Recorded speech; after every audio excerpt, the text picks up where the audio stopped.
Mary redeemed a $50,000 cash prize playing Chumba Casino online. I was only playing for fun, so winning was a dream come true. Chumba Casino is America's favorite free online social casino. You too could have the chance to win life-changing cash prizes. Absolutely anybody could be like Mary. Be like Mary. Log on to ChumbaCasino.com and play for free now. No purchase necessary. Void where prohibited by law. 18 plus terms and conditions apply. See website for details. The voice in the preceding commercial was not the actual voice of the winner.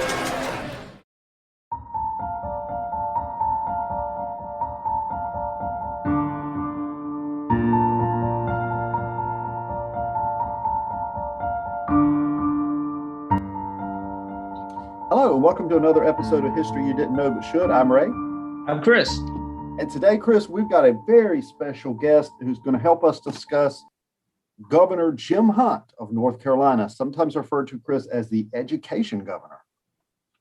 Yes, Ray, it's been great for us to get together and talk a lot about things that interest us and we feel we want to move on and share with others. But today we have a very special guest who is going to come in and bring her insight and knowledge into something that she is very passionate about, and that is education. So for our listeners, I am excited to introduce today Miss Elizabeth Sanders. Miss Elizabeth Sanders is an instructor at Bladen Early College, where she teaches language arts. She was born in Fayetteville, North Carolina, and was raised in Pittsburgh, Pennsylvania. She completed her undergrad at Washington Jefferson with a degree in English, and then received her graduate degree, master's in education from Lesley University, and she is currently pursuing her doctorate in education at Liberty University. Ms. Sanders is also an accomplished writer, having produced 4 novels that you can go on to Amazon right now, where you will be able to find her works under her name, E. Marie Sanders. And so, Ray, I know that you and I have had the opportunity to get to know Elizabeth. We've been able to hear her teaching and the way that she interacts with students. And I'm really excited as we talk about a topic that has been in the news a lot, especially because of the pandemic and the way that COVID has kind of caused us to reevaluate education. And, let me also announce or share with you that Ms. Sanders was the 2020 Bladen County Schools Teacher of the Year, along with the Bladen Early College Teacher of the Year. So she comes with a lot of resources, knowledge, and an understanding of kind of what Governor Hunt wanted to do in the form of education goals, and also for us to evaluate, are they still in place today? How does politics really deal with these initiatives that governors want to put in? So I'm excited about this. And so, Ms. Sanders, we say welcome. Thank you so much for joining us today. Ray and Chris, I am so thankful that you have invited me to join you and your listeners on this podcast. I am personally a fan of your podcast. I've enjoyed the different episodes that I've listened to, and I am looking forward to even more episodes that the two of you will produce so that I may gain more insight on history. I am thrilled about the opportunity to talk with you guys about Governor Jim Hunt, because he himself is the reason why I decided to make a career in education in North Carolina. Most of his initiatives were during the time of the beginning of my career. And because he had such a passion for education, that transcended down to me in the classroom. And for those reasons, I'm excited that we are talking about basically the motivation behind my profession. Yeah, and that's absolutely wonderful that a governor, a lieutenant governor can have that kind of impact on a person's life, where the person literally decides what profession they want to go into because of the work of that particular governor. Now, of course, Elizabeth, Governor Hunt, I believe we were talking off air, I believe he's the longest serving governor in North Carolina history. Is that correct? He is. From the little bit of research that I have done, yes, he served 4 terms. Am I correct? Yeah. 4 terms, and no other governor in the state of North Carolina has done that. And that alone is an accomplishment.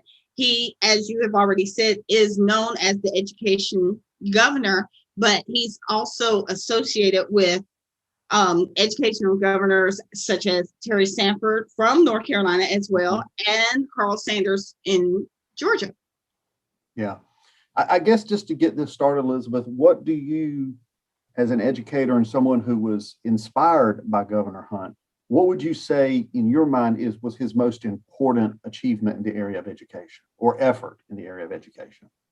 Well, Ray, if I can go a thematic way with this, I think his whole body of work speaks to just a perseverance in the idea that you may approach failure in an initiative, and then you try again, and then you find another route to success.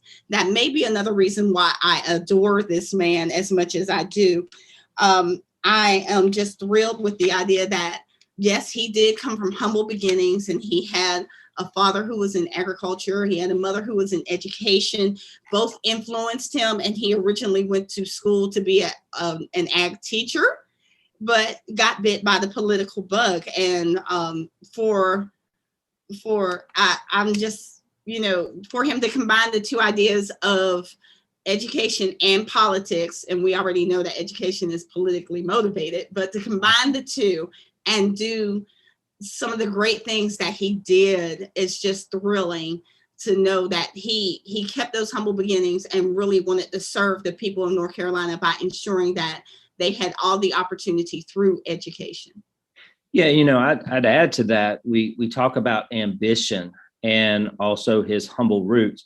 I remember a story of when Governor Hunt was growing up on the Hunt family farm there in Wilson County, and he was talking about how he grew up in dirt roads and how it was a terrible condition. Sometimes the roads would be washed out, wouldn't be able to go from place to place. And one day he was standing out there on the side of his property, and he saw that the road paving machines were coming along, and they were going to pave his old country road. And he said at that moment, I think he was like 13 years of age, he said, if you work in politics, you can really do some wonderful things that will help people.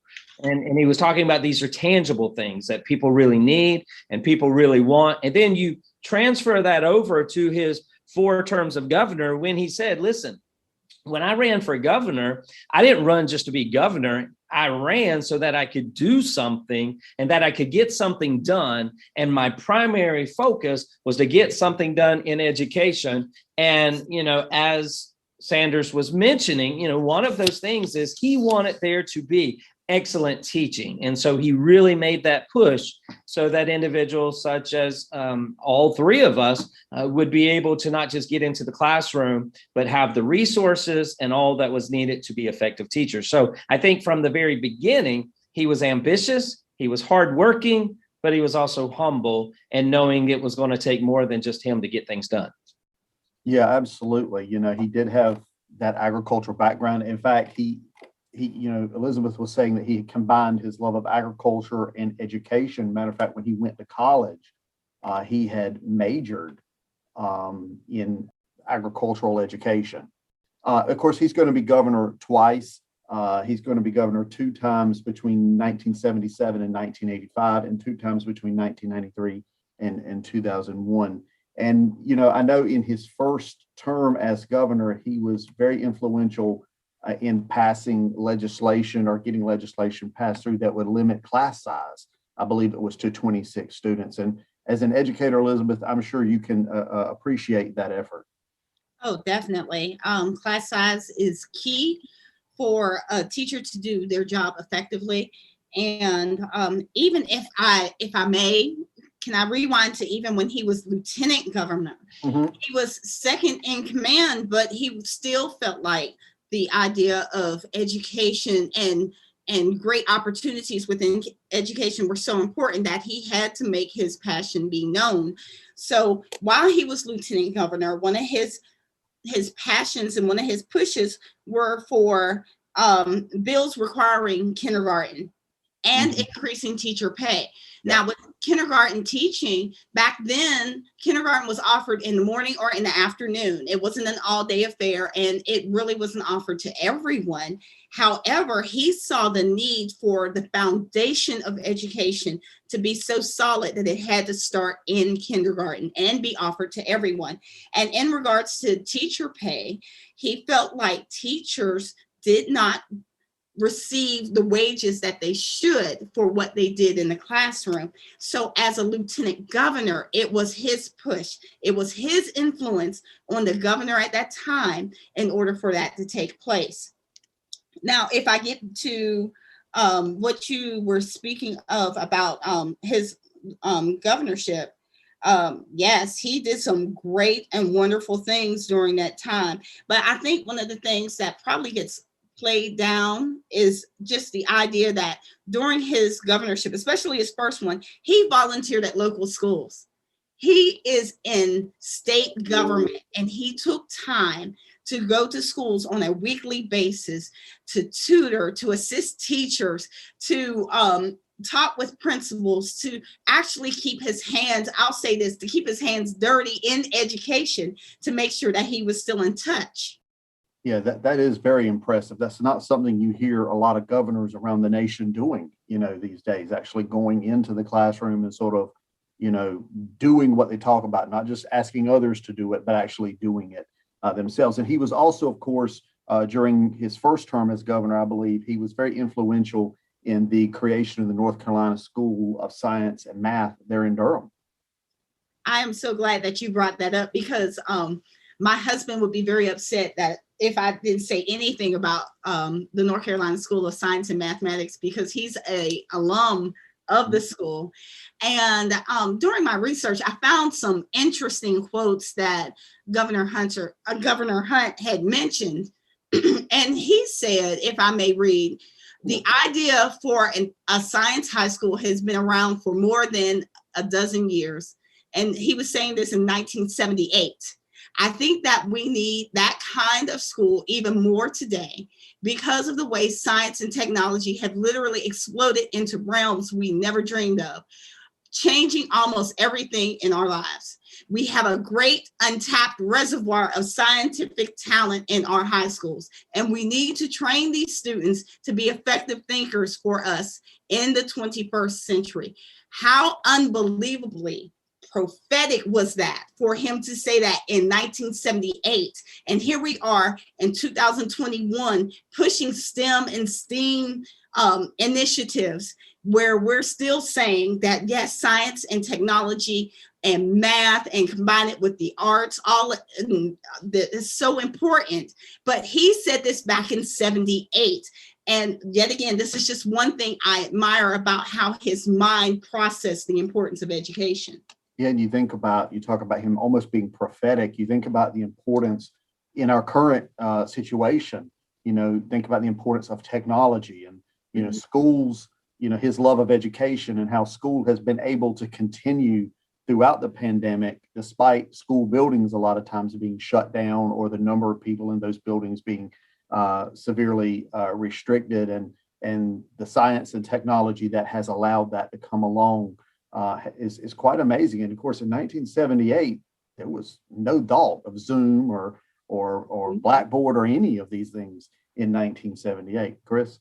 Yeah, and the other thing that goes along with that, you mentioned that he's talking about technology, but also during this time, I think it was in 1980, that he is focusing in North Carolina on economic growth. He's trying to get these factories installed into North Carolina. I know that he works alongside of Japan and trying to bring in some of these, businesses that can begin making some of the machines. But the one thing that he says in 1980 is that, yes, he wants economic growth, but the only way that we can be globally competitive is if our educational standards are high enough to where they are competing against those other nations. And he pledged, he said, listen, the key to economic growth is academic growth. And I think that that's, once again, prophetic when you start looking at today, where we know that for our students to be engaged in in the workplace,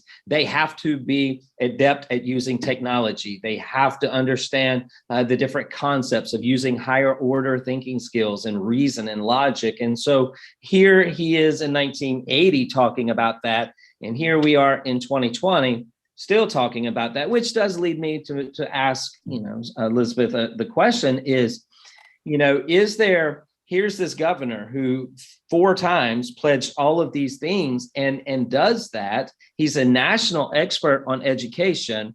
Elizabeth, if I go back to, I think it was 1999, he issued a challenge to North Carolina. And in that challenge, he said that by the year 2010, he wanted North Carolina to have the best system of public schools of any state in America.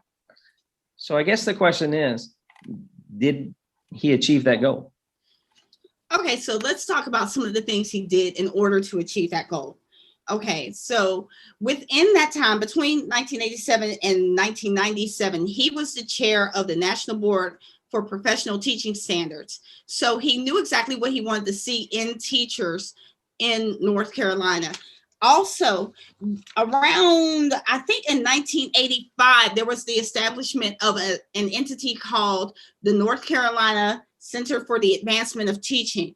Now, Hunt didn't have anything to do with the roots of that organization, but he supported it because that organization supports teachers and building up teachers. And remember, Hunt really believed in the idea of making sure that teachers earn the wages that they needed to earn, so that they can do their jobs as effectively as possible. Before, teachers had to get side jobs and make sure that they had enough income coming in order to survive. And sometimes that did affect the education. So going back to your question, with all those premises that I've just laid out to you, do I believe that we have reached what Governor Hunt was hoping for? I think we could have got there, but no one picked up the mantle after he left the governorship. I believe it's always a political point that's spoken about, even today. Roy Cooper has the support of teachers, but he doesn't have, I don't know if I can say this, but I'm going to go ahead and say this. He doesn't have the backbone of Hunt, where if he wants to push this whole idea of, yes, I support teachers, and yes, teachers need raises, and yes, there should be smaller class sizes and all these different things, he doesn't push it as hard as Hunt did. And he's not carrying the mantle as much as as Hunt did. I'm not saying that Cooper needs to morph into Hunt, and I'm not saying that any successor after Hunt needs to be a replica of Hunt. However, what I am saying is that the mantle has been dropped. And I'll go back to that because, Ray, we talk a lot about the politics of things. And, some people are going to say, well, you got to look at who the legislature is that the current governor is working with, and that there's this issues because of his views and that views. But what we have to recognize is that when Governor Hunt came in, he came into a Republican stronghold. I mean, during his time in office, he was the odd guy out when you started thinking about politics. And, what he does is he has to be what I guess we could consider a Southern moderate. He was really good at walking a tightrope. He could hold together the white moderates, but he could also attract Black voters. He could do conservative cultural values. I mean, here's a guy who grew up going to church every Sunday morning, every Sunday night, Wednesday night. His family was against drinking. They were against dancing. I mean, just about all of those things. But what he was able to do is to work both sides. Now, that would hurt him some aspects when you look at politics, because there was one time he pledged he wouldn't raise taxes, and he actually had to raise taxes, and that just messed everybody up. But for the most part, I think, that Elizabeth is hitting on something. You can't sit there and say, well, it's because of who's working with me or who's not working with me. Governor Hunt really had nobody on his side, except he had grown up following the advice of Sanford, of Carr Scott, of some of these other big stalwart, Democratic guys who said, I'm going to do what's right for the people of North Carolina, no matter what. And I'm going to give here and I'm going to take here, but I'm going to have a nice relationship as well as I can. So I think she's onto something there, that it's about picking up that mantle. And if you truly want it, then you'll work however you need to work it to be able to make it happen. Yeah, and I think in our current political environment, the word compromise has become a four-letter word. You know, being willing to reach across the aisle and work with someone who has different ideas and a different perspective has become almost a political liability nowadays. And you know, Chris, if you study American history and American political history, presidential history, you see that American politics has always been a blood sport. It's always been, you know, a very dirty game, and sometimes more so than others. But I think someone like Hunt does show that you can come in and, to some degree, you can find ways to work with people who are different from you. Yeah, and he was in a blood sport, even when he, decided he was governor and then decided he was going to run for Senate, and he's going against the notorious Jesse Helms that everybody, if you're familiar with anything in North Carolina history, you know about Jesse Helms. And that is one of the most watched Senate races. It was actually called the Battle for the Soul of North Carolina. And so he's in the middle of all of those politics, but yet every year he gives that inaugural address. He is always putting at the forefront education. But I want to go back and ask Elizabeth another question, because it is Governor Hunt that is responsible when we think about some of the things he does with education. He begins this regimen of testing. He thinks that testing is one of the most important attributes of seeing how a school is doing, how students are doing. He comes up with school report cards, and his focus is trying to instill more accountability in the schools. Mm-hmm. My question that I would ask, though, is, in today's society, understanding what Hunt was trying to accomplish through testing, have we become too test-oriented that we're missing the whole idea of allowing students to achieve personalized learning, to develop the education that they need to enter the workforce? Well, remember, with anything that state money or federal money is thrown to, there has to be a level of accountability. And accountability in the state's eyes and in the federal government's eyes looks like a multiple choice test. Mm-hmm. But then we are told to make sure that we use things like personalized learning, as well as project-based learning, problem-based learning. In other words, elements that are more subjective than objective. Have we become too dependent on testing? I believe so. Testing has become the litmus test to just see if schools are doing what they are supposed to be doing. And it's not a fair assessment. It's also not a fair judgment on teachers, because oftentimes we'll look at the achievement of students as a ringing endorsement on a teacher when it could be the furthest from the case. And it's just not a good measuring tool for the effectiveness of a school, especially when you're preparing students for the 21st. And I dare say now we need to start thinking about further than the 21st century, even though we won't be around to teach those students. We just have an idea that multiple choice test is going to do it when it's not.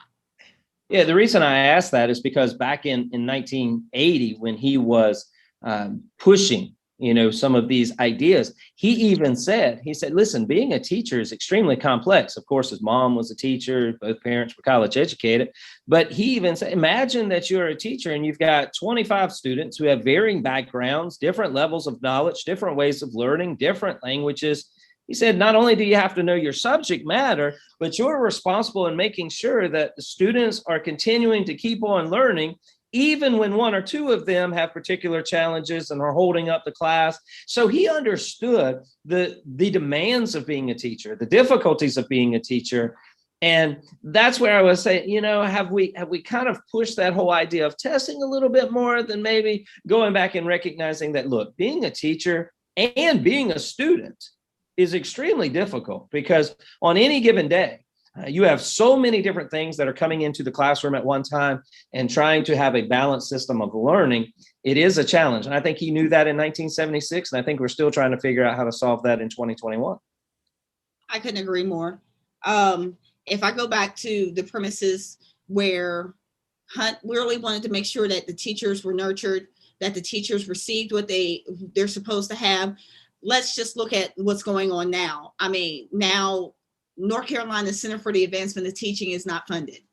They now have to depend on getting their own funding. Teacher pay. I can't remember the last time we received a raise, but I know the steps are really unfair, especially for anyone who's at the level 25. And that's where I'll be next year. It'll freeze after 25 if I decide to retire at 30. So I received no raise after this. Well, I received no step. That's not a raise. Steps are not raises. And Hunt really believed in nurturing and feeding the teacher so that the teacher was equipped with everything he or she needed for the classroom. I feel like we have lost that. We've now began to focus more so on the accountability piece, the way our numbers compare to other states as well as to other nations. And now we're in a competitive war with opponents in terms of education. We're fighting wars that don't really belong to us, where we just really need to focus on the issues we have within the classroom and educating our students for the 21st century. I'll say it again. I've said it once. I'll say it before. Multiple choice tests don't do it. Give us another way to assess our students and watch them bloom. I think when you talk about testing and what type of test is going to show the most knowledge, the most ability to prove knowledge, prove how much you know, multiple choice, true, false, that's right at the bottom. I mean, that is literally the shallowest level of understanding you can get, because a person can guess their way through that. So Ray, we could talk all day about the political legacy of Jim Hunt and kind of things, but what's your takeaway after listening to Elizabeth talk about the importance that he stressed on education? What do you think about his legacy as far as policy wise related to education? Noble? What's your thoughts?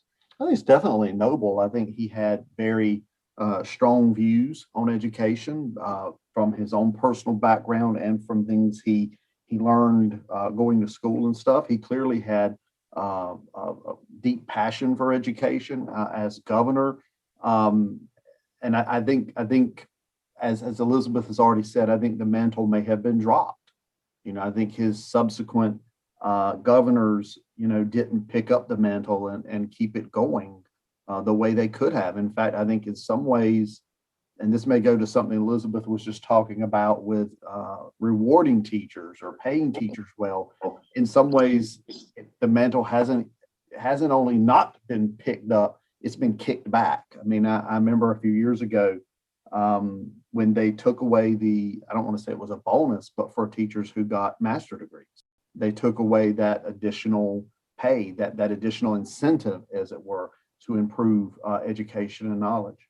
And he actually supported advanced learning because he was the one, if I'm not mistaken, that actually established the National Teachers Professional Board. I forget what it's called, National Teachers. The National Board for Professional Teaching Standards. Yes. Is that what you're talking about? Yes, thank you. He actually started that. And one of the things was he said, hey, if you go through this program and if you pass, you should be rewarded. And I think he gave him like a 12% raise for completing that process. So he understood that. And I think that we've kind of, as you've mentioned, backstepped there where we're not rewarding teachers for specializing in their particular aspects that they teach. Becoming knowledge. Go ahead, Elizabeth. I'm sorry. Another feather in his cap when it comes to National Board. When I applied for National Board, the state of North Carolina paid for it, and now they don't. Yeah, and it's just you want the best for your teachers as a state. You want to squeeze us and get every drop of blood out of us, but you don't want to replenish us. And that's what Hunt did for education. But now we're not being replenished. I dare say that we're almost being abused to the point where people are dropping out the profession faster than we can count. I mean, like Chris had said, I was raised in Pittsburgh, Pennsylvania. And the reason why I moved down to North Carolina was because North Carolina gave me an opportunity to teach straight out of college. Pennsylvania's policy was for you to sub for 2 years and then fight for a position. But North Carolina gave me that opportunity. North Carolina fed me as a professional, prepared me. I had continual professional development. There was nothing that was withheld from me. I had an opportunity to get National Board Certification for free. I did it. When I got my advanced degrees, I was rewarded, and it has been a great place to have my my career.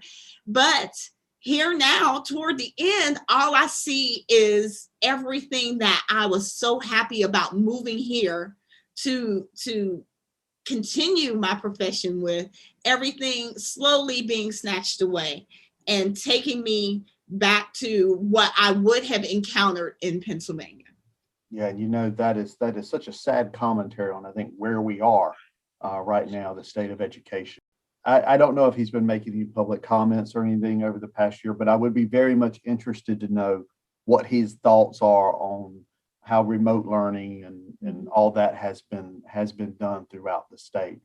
Chris, I think this has been a very good episode, learning about Governor Jim Hunt and all he did for education in North Carolina. I tell you, I remember Governor Hunt. He was governor for a large portion of my growing up. But I don't think before working on this episode, I was as aware of his role as the education governor. Yeah, and I think it's also a great opportunity for us to just pause. And I know that we've been talking a lot about heroes and essential workers and things over the past year for all of our healthcare people who have been on those front lines. But I think that this podcast that we've been doing today and the studying of Governor Hunt and listening from Elizabeth, it's a reminder to all of us that the heroes are also in the classroom each and every day, and that they are battling a variety of different things, even more so, I would say, right now, because they are battling not just the educational aspects of students, but the social and the emotional and the mental. And so they are faced with a lot. And it is a sad commentary to hear from one of these frontline teachers today, talking about how individuals are leaving the profession instead of coming into the profession. I do hope that maybe somehow down the road that we'll be able to change that narrative. But until then, I hope that all of those who listen, who are in the education field, that how thankful we are for you. But let me also say that all of us have been impacted by teachers. There have been teachers that have moved us. They've motivated us, empowered us, enlightened us. They've disciplined us. They've also loved us. And so as I close my portion of the podcast, I want to say thank you, Elizabeth, for being one of those teachers and for being one of those individuals who each and every day you go into the classroom, not necessarily knowing what you're going to experience in that classroom, but you give it your best. And you are leaving those students better off than they were when they first came. So thank you for that. And it's a pleasure to have you on our podcast. Well, thank you, Chris. And I could say the same for both you and Ray. The way the two of you impact education and your students on a regular basis is simply phenomenal. And I count it an honor and a privilege. And I am just thankful to God that our paths have managed to cross at not just this time, but just the idea that we have crossed during our paths in education has really blessed me. So thank you, Ray. Thank you, Chris. Thank you to all the teachers out there who are doing their best. I don't know if it's ironic or if it's just luck that we are doing this during Teacher Appreciation Week, but we do appreciate every single teacher out there for the blood, the sweat, the tears, the giving up of the 48 hours you have during your weekend, the sacrifices that you make away from your families. just the number of things that you do that no one else acknowledges. There is not enough money in the Federal Reserve to pay you what you deserve. So thank you, ladies and gentlemen out there who are serving as teachers, as instructors, as professors. We so appreciate you. And once again, Chris and Ray, thank you so much for having me on here. This has been a pleasure. Well, Elizabeth, thank you very much. It has indeed been a joy to have you on the podcast today. Look forward to maybe doing it again someday. Who knows? If you'd like to contact us, you can look us up on Facebook, Twitter. We're also available on Sounder FM, Google Podcasts, Spotify. Chris, I think we're pretty much everywhere right now. If you would like to contact us, you can contact us at historyyousshouldknow@gmail.com. That's history, the letter U should know @gmail.com. Until next time, I'm Ray. I'm Chris. We'll talk to you later.